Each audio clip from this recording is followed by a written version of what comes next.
first with the best practices. Allison, did you send him that link? I just sent it to him, so I'm going to be admitting him now. Once he joined, oh, here he is. Okay. And we are open to the public. And we are Okay. Okay. Good evening, everybody. Madam Clerk. Councilmember Von Rudenberg, Here. Mayor Canestrino, Here. Councilmember Pataglia, Here. Councilmember Carroll, Here. Mayor LaBrus. Here. This meeting is being held in accordance with the Open Public Meetings Act, NJSA 10:4-6 et sec. Notice having been published according to law with a copy on file in the city clerk's office and a copy posted on the bulletin board in City Hall. Pursuant to the Open Public Meeting Act and recent regulations issued by the state of New Jersey, the following procedures will be in effect for public comment during this remote public meeting of the City Council. The public shall have an opportunity for comment during the designated public portion of this meeting. The time period for public comment is limited to 3 minutes for each speaker, and no person may address the council more than once except for speaking during an advertised public hearing for an ordinance. At the time designated for public comment, the mayor or other presiding officer of the council will recognize one speaker at a time. That speaker must identify himself or herself by full name and whether or not he or she resides in Hackensack. No other member of the public is permitted to speak unless recognized by the presiding officer, and other remote attendees may be muted during the time if necessary to eliminate background noise. Meeting attendees shall exhibit appropriate demeanor during this meeting as required by Section 37-15 of the City Code. In the event any member of the public becomes disruptive at any time, that individual may be muted by the presiding officer and will receive a warning that continued disruption may result in being prevented from speaking or removed from the public from the meeting entirely. The Zoom meeting platform has a texting function. However, this is to be used only for the purpose of advertising the city's IT staff of any technical concerns or issues. The public may also submit written public comments to be audibly read into the record by the city clerk during the public portion of any remote public meeting of the City Council. Comments can be submitted by regular mail or by email to asab@hackensack.org. Comments received less than 5 hours before the start of a meeting may be carried to the next meeting. Any person who actually speaks during the public comment portion of a remote public meeting may not also have a comment read into the record.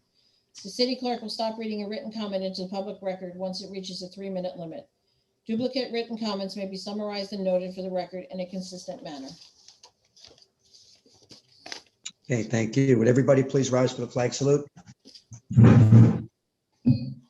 I pledge allegiance to the flag of the United States of America and to the republic for which it stands, one nation, under God, indivisible, with liberty and justice for all. Thank you. Okay, you're up, Vinny. Thank you, Mayor. First thing on the agenda is a presentation by our CFO, Mr. James Mangan, regarding the best practices inventory. Thank you, Vinny. Yeah, every year in November, we're required by law to have a discussion regarding the best practices checklist. Just by way of background, if anybody's not familiar, the best practices checklist is roughly about 10, 11 years old. Legislature passed it. What it is the Division of Local Government Services sends an inventory around all the municipalities of what it considers to be best practices. And then we have to check off whether we follow that practice or not. And then there's a score involved, and municipalities that score below a certain level will actually lose a portion of their state aid. Hackensack has never lost state aid on a best practices checklist. And the same thing applies this year. This year, the highest available score was 23, and the city scored 18.5 out of a possible 23. And as I've done in the past, what I'm going to do is, instead of going through all the questions, I'm just going to focus on the ones where we answered no to, okay? There were 5 no answers. The reason for the discrepancy in the scoring with 5 no answers is that some questions are weighted differently. You know, that's why our score is 18.5 out of 23, okay? But the ones that we answered no to, where we had instances in the past year where we did pay overtime to exempt employees, which is not a best practice. Question number 2 asks if you've updated your employee handbook in the last 3 years. Let me just jumping back to the overtime for exempt employees. We have met on it, and we do have a plan of action to address that. The second question, number 2, was, has your employee handbook been updated in the last 3 years?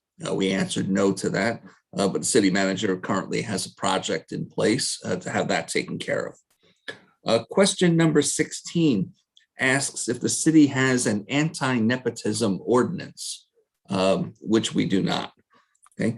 Question number 19 asks if the city has filed all of the employee labor contracts with PERC, the Public Employment Relations Commission.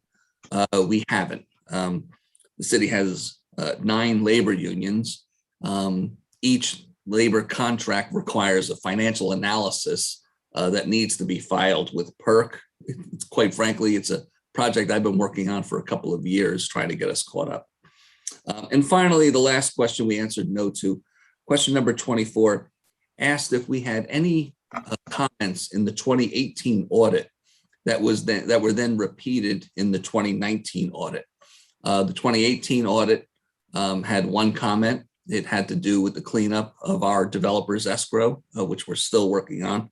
And that audit comment repeated itself in 2019. Okay, so again, as I said, a score of 18.5 out of 23. Those were the no answers I just identified. The best practices checklist, like other years, will be up on the city's website by the end of the year, by the end of the week, where anybody can review any of these questions at all. Okay, any members of the council have any questions? I'd be happy to answer. Do we plan on putting together a best practice related to nepotism? That would be a policy decision, Mayor. That's up to you guys. Wouldn't hurt to have one. But to satisfy the best practices checklist, it has to be in the ordinance, not just in your employee handbook. Okay. Right. Mm-hmm. Okay. Something we should discuss in closed session one day. That'll do it for me.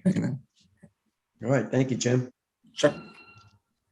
All right, next on the agenda is discussion regarding the ordinance for tennis permit rules and regulations. The amendment to the ordinance regarding parks and update for the use of city tennis courts. We have added under section R, a 8th and 9th comment, which reads, offer tennis instruction. In other words, no person shall offer tennis instruction for any compensation whatsoever without a permit or other form of written authorization from the city, which includes but is not limited to any formal or organized program of instruction or practice, whether in an individual or group setting. Also, with respect to organized groups or programs of any nature, utilizing more than one tennis court at any one time or allowing more than 4 people onto a tennis court at one time without a permit or other form of written authorization from the city. Those are the 2 changes that were added to that ordinance. Next is an ordinance, discussion for an ordinance regarding residential parking stickers in reference to 406 Prospect Avenue. And that is, it's an ordinance that is going to permit the residents of 406 Prospect Ave to obtain residential parking permits. This issue arose because of a recently approved residential parking area of Hamilton and Anderson Avenue. So we're allowing residents of that location to get parking stickers and be able to park on the street because they're having trouble with their parking. Number 4 is in reference to implementing introduction of a protest ordinance. Steve, I don't know if you have any quick comments on that. Yeah, sure. So, we had some issues with protests during the pandemic.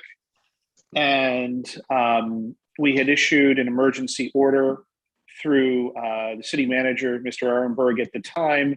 But our city code does not contain anything that really sort of sets forth the rules of the game for having protests. And so we wanted to put something to make clear how that should work. Now, we are very, very cognizant of everyone's First Amendment rights. This is not designed to limit or restrict the ability of anyone to protest or, have events or marches or parades or whatever it is they want to do. But there are certain safety rules and regulations that you are allowed to establish. For example, you can't block entrances and exits to buildings for obvious fire safety reasons. On a sidewalk, you have the absolute constitutional right without a permit to march along a sidewalk, but you can't block the whole sidewalk so people not participating in the protest can't get through, and so on and so forth. The ordinance also prohibits anyone from unduly interfering with the rights of someone to protest as well. And look, we've seen around the country, these things are, that there have been circumstances where there have been many, many important social justice protests. There have been circumstances where things have gotten out of hand, where there has been violence, where there has been property destruction, where there has been loss of life. And so we want to strike that balance between ensuring that everyone has the right to be able to speak their mind publicly and loudly if they choose to do so, but not putting anybody in danger and not interfering with the legitimate rights of other people. So that's sort of what we tried to do here. And I think, it should more than easily pass any constitutional or other legal muster. And to be clear, this ordinance, when it is enforced, will be viewpoint neutral. We are not allowed to interfere with one protest because we don't like the nature of what's being said or protested. These are what's called time, place, and manner restrictions that will need to be enforced evenly no matter what. And once this passes, I will certainly make personally sure to our public safety departments that they understand that to be the case. So I think that pretty much covers it. If anyone has any questions, I'm happy to answer them now. None here. Thank you, Steve, for that explanation. Next on the list is discussion regarding ordinance with that involves the Board of Education and field use. This is more of a technical issue that we needed because there are Green Acres funding that was used to make improvements to the high school football field and Second Ward / Polyfly Park, both of which are on Board of Education property. Green Acres requires a formal lease agreement to be implemented between the city and the Board of Ed as a condition of funding, and containing certain required contractual terms, such as ensuring public access. The rent is nominal, and the terms of these leases have been approved by Green Acres prior. Anybody have any questions on that? No. Next, Bergen County CDBG application, Community Development Block Grant, road surfacing options. We need to make a decision on what the 2022 recommendation for road resurfacing under this grant would be. There's several streets that qualify that are within the track, the census tracts that are covered by the Community Development Block Grant. And they're based on a rating that was done by engineering to tell us whether or not those streets and what level of condition they are in. So we need to make a decision on this so that project management can get moving forward with the grant. And the four worst streets that came up on the grid that are within the census tract are Hopper Street, the entire length, Kent Street, the entire length, Poor Street, the entire length, and Ames Street, the entire length. There's also 2 other roadways. However, they are higher in the sense of whether or not they're immediate reason to be resurfaced. And those are East Pleasant View Avenue from Polyfly to Route 17, which would include Clark Street, and West Pleasant View from Route 17 to the Hackensack Lodi border. So we need to make a decision on, my recommendation is any number of the streets that would fall into the grant that are in the worst condition that are within the census tract. As long as everybody's okay with that. Okay. Okay. Thank Yep. you. Last thing I have is regarding the 100th anniversary of the city name, which is the city of Hackensack. And we are, there's a proclamation on for the council meeting. We are going to be issuing some pens, commemorative pens. And also at a later date, we will have some commemorative challenge coins that we're going to have made for board members, elected officials, and to members of the public. So I just wanted to give everybody that update. And One question. They are saying that maybe we're gonna get 500 pens. yes. I don't think so. Can we go higher? Because many people are gonna look for that. Sure. I mean, The we can go resident, as high as you want. Sure. But what are the rest of the council fee? Like maybe we can go double? How much they are each? We just got the sample today, and they didn't give us a price yet. But I'm sure typically when you do this, the price per pen goes down the more you order. So, you know, if we double it, I'm sure that'll be less per pen than if we would only order 500. What do you think, Kathy or John or the rest of the council? What do you think? We're gonna give to as many people we can or what? Well, it's a once in a lifetime deal for us. So yeah, I have no problem getting more. Okay. I think 1,000 starts reasonable, and let them know that, you know, we may reorder if they sell out, if we give them out quickly. Okay. I mean, can we carry this into the summer, like when we do our concerts and stuff, and try to continue like that celebration, maybe like have different I don't see why things not. and different information and kind of history stuff? I don't see why not. Like when the people are gonna come for the tree lighting or anything like that, you know, Yeah. they are residents. Right. Okay. Alrighty. Okay. That's all I have. I'll now turn it over to project management regarding the stormwater update. Susan? Hi, good evening. Thank you, Vinny and Mayor and Council. Ryan is joining me as well. Most of the presentation tonight will be about construction. Let me take a moment to share my screen. While I do that, I do have a brief 2 notes to mention about engineering, though a slide has not been prepared since it wasn't ready or it wasn't updated. The information wasn't available when the cutoff was. Am I sharing my screen or is that? Not yet. I do this all the time. Okay, is that? There you go. Okay, great, thank you. So again, the 2 notes worth noting regarding engineering is contract 4 is now 85% complete in terms of design. For contract 4, as well as the Anderson Street project, our engineers have met with the DEP to talk about regulations as well as the water quality chamber.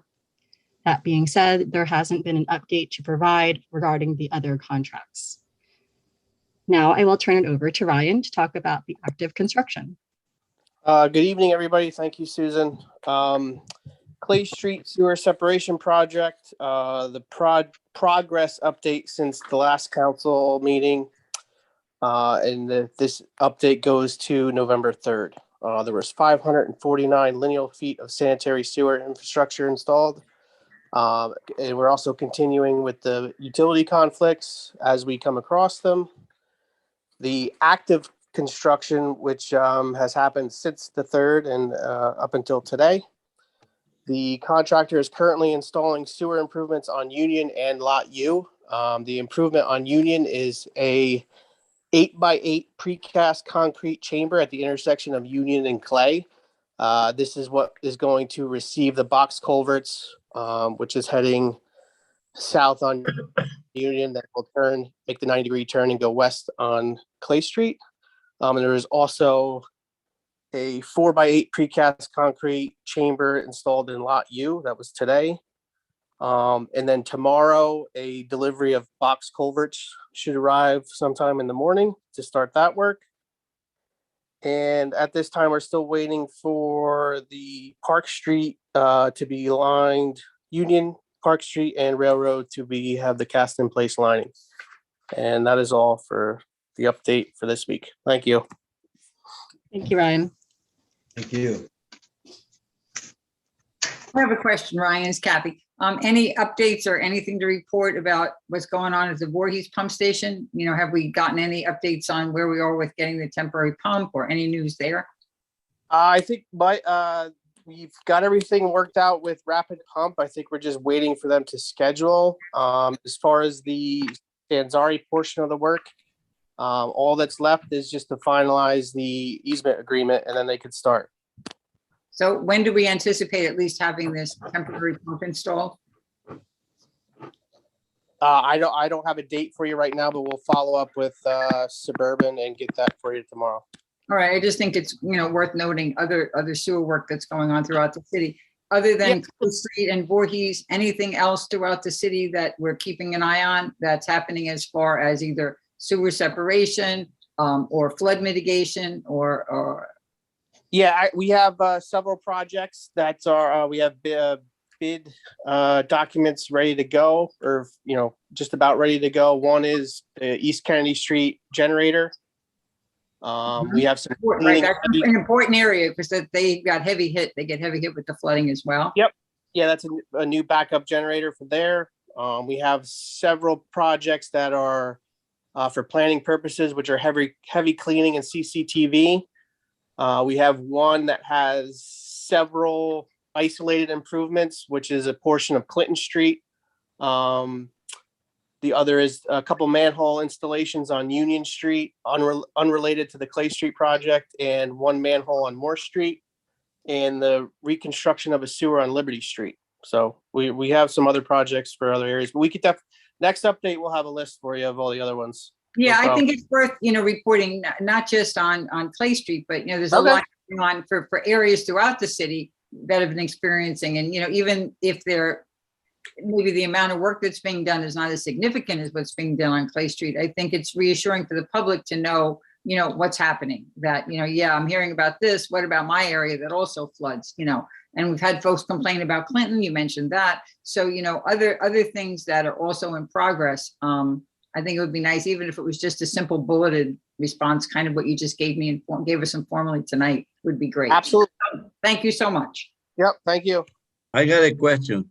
Ryan, Susan, anybody know about the money that we're supposed to get from the state to finish the straight in Main Street from Atlantic Street to Sussex? Remember that Boswell was working on it to get the money the way we can finish that section? Yes, the city manager did receive a notice from Boswell earlier today that was forwarded to us. The federal or the DOT, which administers the grant for the FHWA, requested some documents from Boswell. Boswell provided them and has formally been submitted to the FHWA for authorization. So the authorization request is in. Besides that, I don't have an update. Vinny, do you have anything further? No, we're just waiting now. Well, we were able to expedite them getting those documents and hopefully expedited decision on releasing that money. So that was, you know, that was part and parcel to us reaching out to Boswell and trying to get them to push it. So hopefully we're going to hear something soon from the DOT, but with the holidays coming up, you know how that goes. So hopefully it'll get in soon enough. Okay. Thank you. That's all I have, Mayor. All right. I thank you. I need a motion to open to the public, please. Offer. Second. Roll call. Von Rudenberg. Aye. Deputy Mayor Canestrino. Aye. Councilmember Pataglia. Aye. Councilmember Carroll. Aye. Mayor LaBrus. Aye. Anybody from the public who would like to speak, please give your name to the clerk and whether or not you live in Hackensack, and you will have 3 minutes. Frank, we got any hands raised? Okay, so there is one hand raised. The looks like the name is 7 Cities.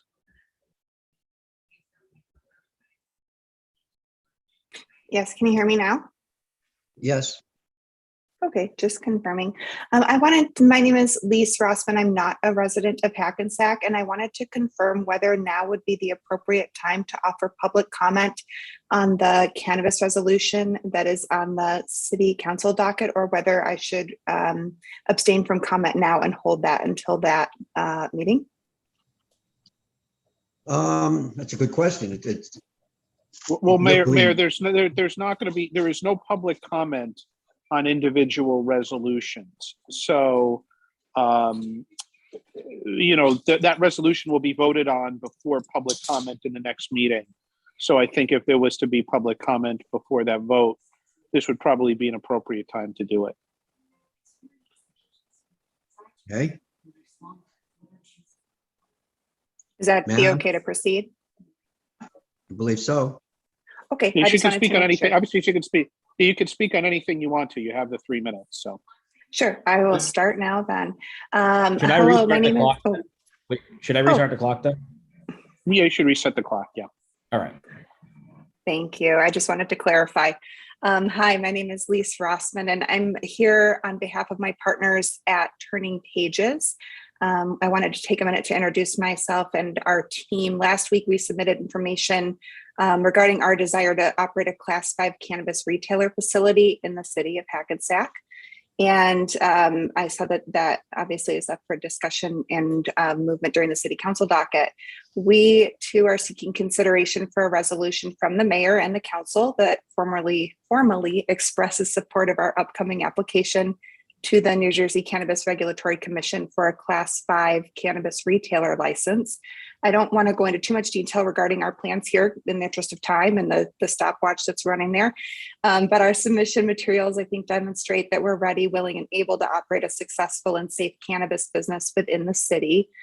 We've identified a location for our operation, and we're confident that that location reflects one of the safest locations in the whole city that we could find to operate a licensed cannabis retail facility.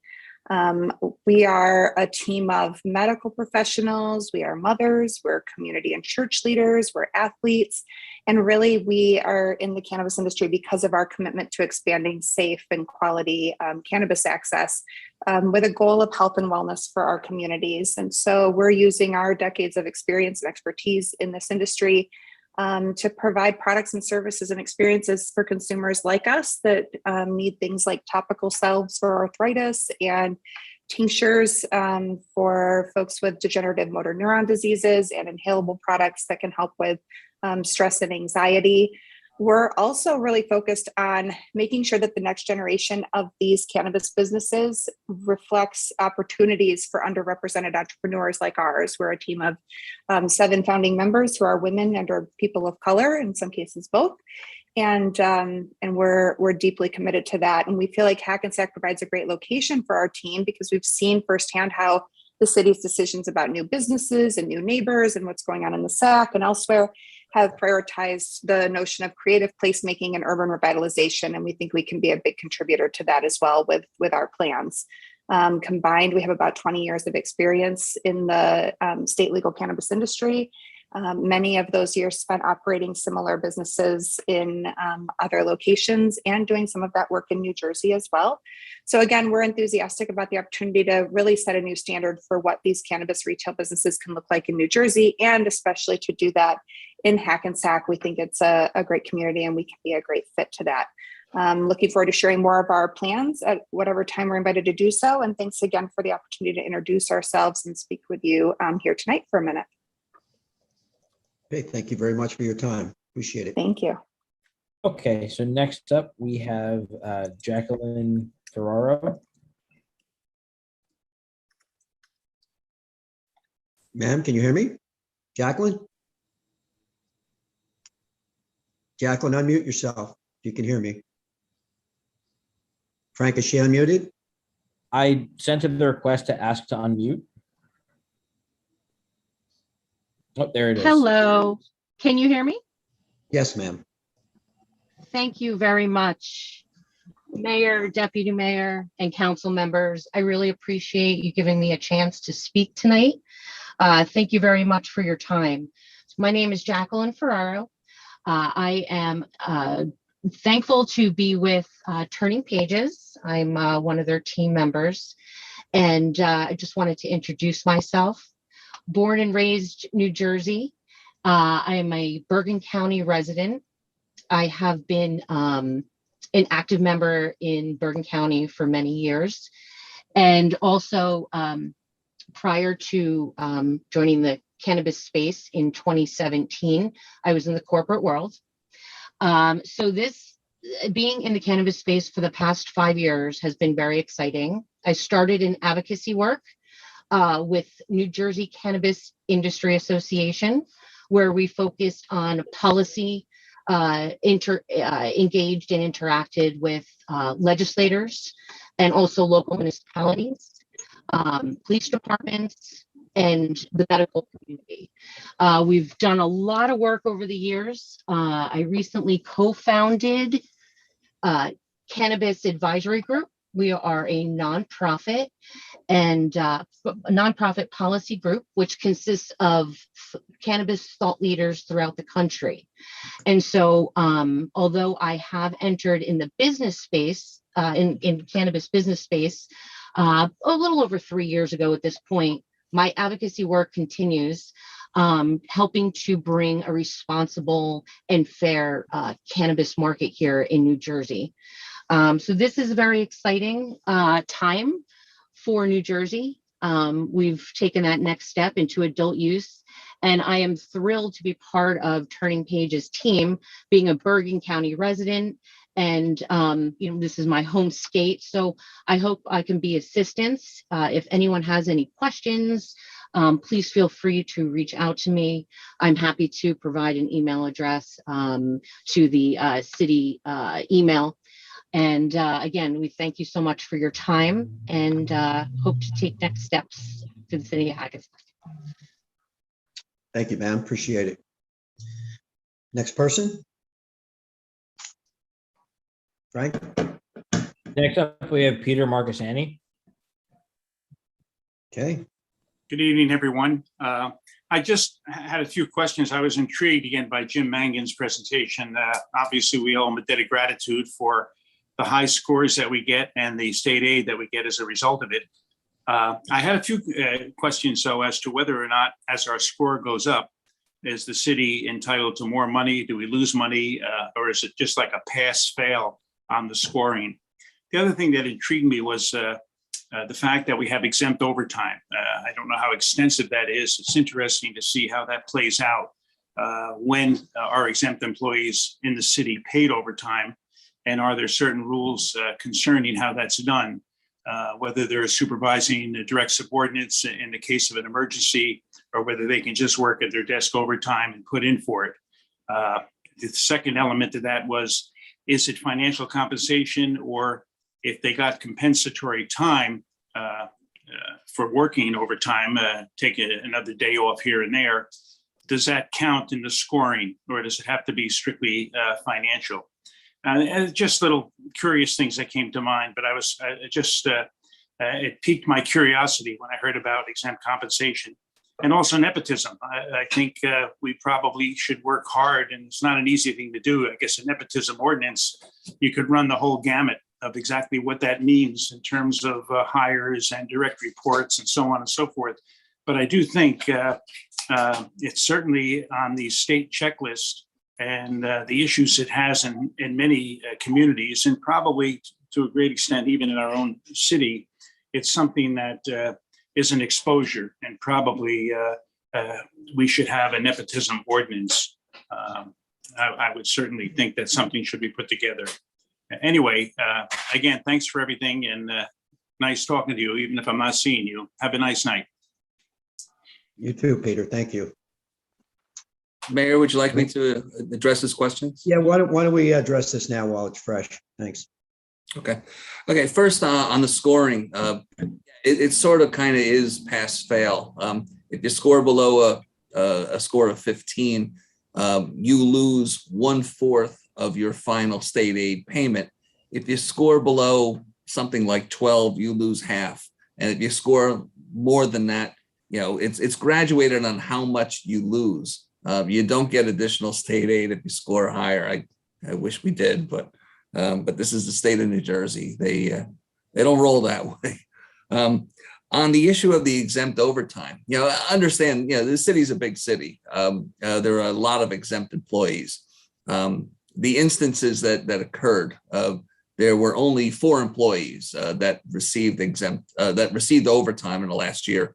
And at least one of them was approved by Ted Ehrenberg, and it had to do with COVID-19, and it had to do with trying to provide services to our vaccination clinic that we had. So it's not a widespread problem. To be perfectly honest, it's a problem that kind of crept up on us. But to answer your question, Peter, as to whether it's financial or time off, the way the state considers it is if you receive time off in lieu of the overtime and it's not in the same pay period, that's the same as being compensated for it. Okay.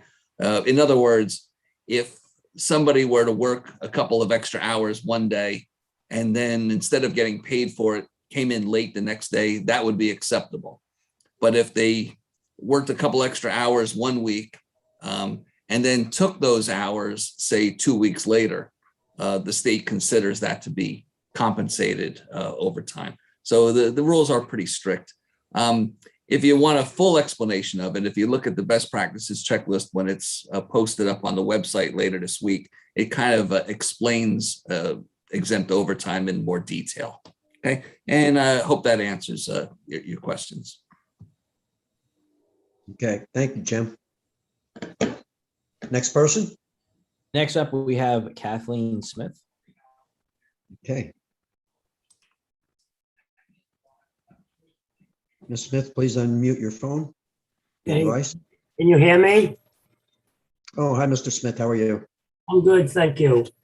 Marty Smith, Prospect Avenue, member of the Traffic Safety Committee of the Hackensack Condo Co-op and Multi-Unit Buildings Advisory Board. 10 days ago or so, thereabouts, I received a call from the city manager's office advising that the designated crosswalks at 3 locations on Prospect Avenue had been approved, but that the original date for the start of said project might be delayed to the spring of 2022, rather than the fall of 2021. Not happy with that news. I was also informed that the city will do a study of our committee's request for a dedicated left turn lane on Prospect Avenue at Passaic Street to eliminate the merge point on the north side of Passaic. Happy to hear about that. At the September meeting of the City Council, my last remark was the following. I think that the time has come for our traffic department to request a meeting with their counterparts at the county level to discuss dangerous situations we presently have on county roads in Hackensack. Quite coincidentally, 2 weeks after the council meeting, in the Record newspaper on page 1 and continuing to page 6A was an article entitled "Fairlawn Gets County to Lower Speed Limits on 2 Roads."